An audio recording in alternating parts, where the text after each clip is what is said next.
Indian youth में Indian police services का craze अगर आईएएस से ज्यादा नहीं तो कम भी नहीं है। इस सेवा में मिलने वाली अथॉरिटी और रिस्पॉन्सिबिलिटी ने हमेशा ही युवाओं को अपनी ओर आकर्षित किया है।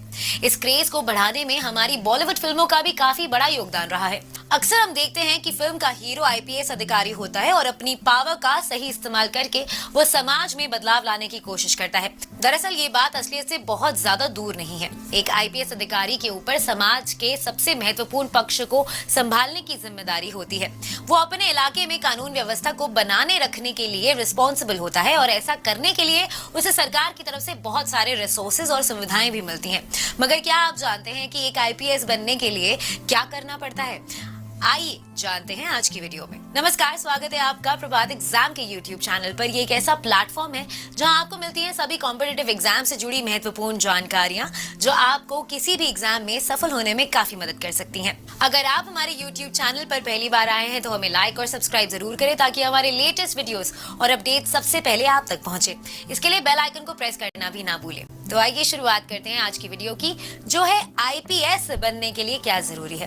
वैसे तो हर साल लाखों की तादाद में लोग सिविल सर्विसेज की परीक्षा देते हैं, इस उम्मीद के साथ कि परीक्षा में सफल होकर वो आईएएस, आईपीएस और आईएफएस बन सके। लेकिन बहुत ही कम उम्मीदवार ऐसे होते हैं जो इस परीक्षा में सफल हो पाते हैं।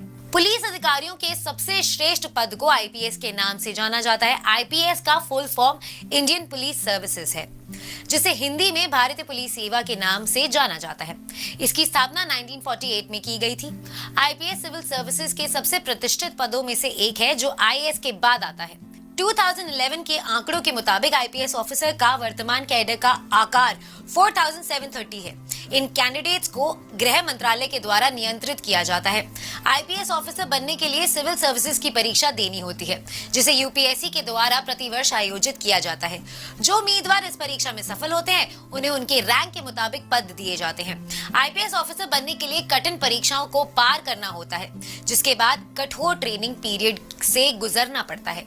तब जाकर प्रतियोगी आईपीएस के पद पर नियुक्त होते हैं। 3 चरणों में ली गई इस परीक्षा के पहले 2 चरणों में लिखित परीक्षा होती है तथा अंतिम चरण में इंटरव्यू होता है, जहां आपको परखा जाता है कि आपके अंदर आईपीएस बनने की खूबी है या नहीं। इन परीक्षाओं को पास करने के बाद सभी प्रतियोगियों को सरदार वल्लभ भाई पटेल राष्ट्रीय पुलिस अकेडमी हैदराबाद में 3 साल का कठोर प्रशिक्षण दिया जाता है। यूपीएससी के द्वारा ली गई सिविल सर्विसेज की परीक्षा में शामिल होने के लिए प्रतियोगियों का किसी भी मान्यता प्राप्त विश्वविद्यालय से स्नातक की डिग्री लेना अनिवार्य है। यदि विद्यार्थी स्नातक डिग्री के अंतिम वर्ष में है तब भी वो इस परीक्षा में बैठ सकता है।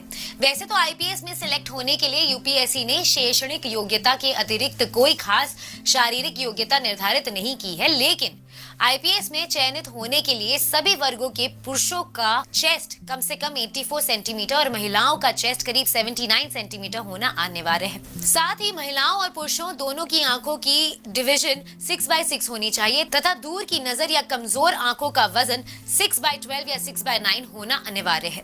आईपीएस में अंतिम रूप से चयन करने के लिए अभ्यर्थियों को परीक्षा के कुल अंकों और उनके द्वारा दी गई सेवा वरीयता सूची के आधार पर ही सेवा का आवंटन किया जाता है।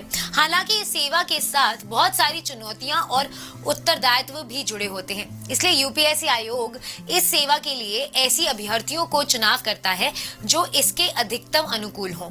आईपीएस के प्रशिक्षण के लिए सबसे पहले लाल बहादुर शास्त्री राष्ट्रीय प्रशासन अकादमी मसूरी में 16 सप्ताह का प्रशिक्षण प्राप्त करने के बाद आईपीएस में चुने गए उम्मीदवारों को सरदार वल्लभ भाई पटेल राष्ट्रीय पुलिस अकेडमी हैदराबाद में करीब 1 साल तक के प्रशिक्षण दिया जाता है। दोस्तों, आशा है कि इस वीडियो को देखने के बाद आपको ये पता चल गया होगा कि आखिर एक आईपीएस ऑफिसर बनने के लिए क्या क्या करना पड़ता है। अगर आपको हमारा ये वीडियो पसंद आया है तो इसे अपने दोस्तों के साथ जरूर शेयर करें और अगर आपके पास हमारे लिए कोई भी सवाल है तो उसे कमेंट सेक्शन में लिखकर हमें जरूर बताएं। जल्दी आपसे फिर मुलाकात होगी एक नए टॉपिक पर एक नए वीडियो के साथ। देखते रहिए प्रभात एग्जाम्स। नमस्कार।